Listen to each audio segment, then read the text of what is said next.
What's up you guys, Gongrongzong here. So I finally made the switch over to give Destiny 2 a try.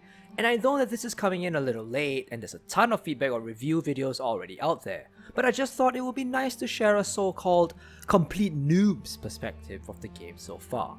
I have never played Destiny 1 or 2, and so I'm 100% new to this game.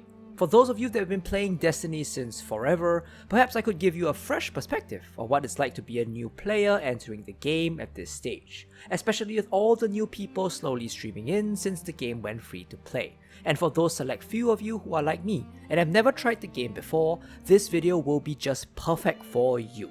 I would just like to state here that I've only tried the free version so far, and I've gotten to around 910 light level, but TLDR, besides a few minor hiccups, yes, this game is great. A lot of it is even free to play. Yes, you should definitely give it a try if you haven't yet, but as with every game, there are good points and bad points. Let's go through the good first. Now I know everyone likes to talk about the gameplay, and rightly so. Everything about this game is defined by the guns and the combat. But as a completely new player, I gotta say that the first thing that struck me was actually the music. The music is great. In fact, I would say it's freaking awesome. Most FPS games don't actually have such great music, if at all, during the gameplay, probably due to wanting to keep comms clear or to not dilute the sounds of the guns or explosions. But for Destiny 2, I gotta say, they definitely made the right decision in blasting such awesome tracks into every fight. Most of it kind of fell into the epic music genre, and it made every fight just feel phenomenal. You really felt like the hero or a one against all kind of mentality during these epic battles, and it's just something that as a new player really enhanced my gameplay experience. Secondly, as a new player, I was pretty overwhelmed, in a good way, in how there were a ton of things to do in this game, an absolute ton. Especially if we compare it to its recent but now dead, I wonder why, competitors. There are about 6 to 7 fully fleshed out worlds with very distinct and impressive biomes for you to quest in. There are solo Radiant quests that pop out all over the world for you to do every few minutes. There are dozens of side quests that give not only nice rewards, but help elaborate on little tidbits of lore. There are daily quests in the form of bounties, and longer weekly quests that reward great gear. So it isn't an exaggeration at all that you always have something to do. And most importantly, there is a fully fleshed out endgame, both for PvE and PvP. For PvE, there are dungeons and 6-man raids, and on the PvP side, there are so many different modes of PvP that it was pretty staggering. From your normal free-for-all matches, to capture the point, to interesting co-op PvPvE type matches. I know that Destiny has had a rocky journey so far, but honestly, as a new player, it just felt so refreshing to step into a game that was pretty well fleshed out. Perhaps I dodged a bullet with the first few years, but coming into the game at this stage has given me a pretty good impression of the game overall. Added on to this was the fact that it was really easy to get into the game. The vast majority of the content was pretty solo friendly, whether it be due to most of the activities being actually soloable, or that the matchmaking was quick and easy. This is a really important yet underrated point for new players, so kudos to Bungie on this. Nothing kills the feeling of a new game harder than going in and finding out that I have to navigate an entire social maze, or finding a community and having to work with others day in and out before being able to actually play the game, especially in an MMO genre. As a side but important point, I wanted to share that even though I played the game mostly alone and did random matchmaking for all the PvE and PvP activities, I encountered, amazingly, 0 elements of toxicity. Granted, of course, I did turn off voice chat, but for PvE, most dungeons were revive friendly enough, in that you respawned pretty quickly if you died, and PvP matches were short and action packed enough to not have too much of an emotional impact or attachment for players.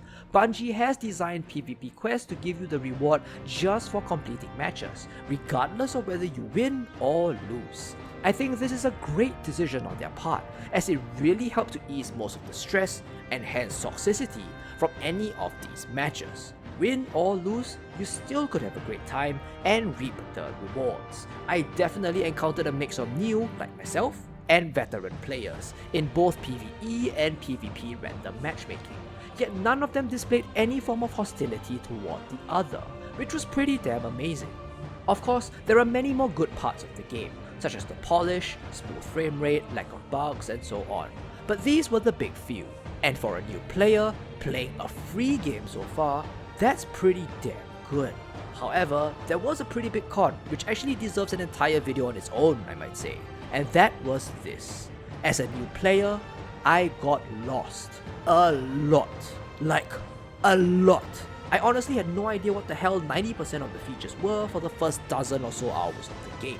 And while that's me being completely new to the franchise, I'm still a pretty experienced gamer for the genre. I couldn't imagine what it could be like for someone who is completely new or not as seasoned a gamer. Bungie has unfortunately not done a good job at explaining the core aspects of the game to a new player. If this were akin to WoW, it was as though I was given a free max level character boost, which is a great thing, but I was also not given any tutorial per se as to how to even play the game. I was mostly playing a point and shoot adventure for the first several hours. What were engrams? You could mod your guns, my class had talents, what were heroic events? You can sneak in this game, and the list goes on. As a new player, you will have to do some pretty extensive googling on guides of how to do things in the game. And that's not necessarily a bad thing. It is a game that's quite a few years old, and it's not unreasonable to have external comprehensive guides to help you. But it can get pretty tedious and time consuming, especially since all these sources were coming from Reddit or YouTube and weren't necessarily correct or up to date.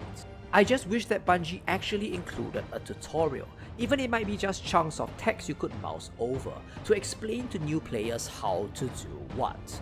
If you're a veteran player watching this, or if you know other veteran players, let them know that new players get lost a lot, and are pretty clueless when starting out in the game, of no fault of theirs. And if you haven't given Destiny a shot yet, be very aware that you will get pretty confused for the first few hours of the game, going through a lot of what the heck you could actually do this kind of moments in the game. So that's my take on Destiny 2 so far. Hopefully with their split from Activision, there are bright times ahead for Bungie. They claim to have many years more of plans for this game. So if you're thinking of investing your time into it, I would say it's a pretty good choice, especially with many other AAA titles being extremely shaky at the moment. It's very likely that I'm going to continue playing it, and perhaps even buy the expansions. But regardless, excluding the giant con of being really confused and lost as a noob, the base game that comes with a ton of content is still free, and I'll encourage you to give it a try if you haven't yet.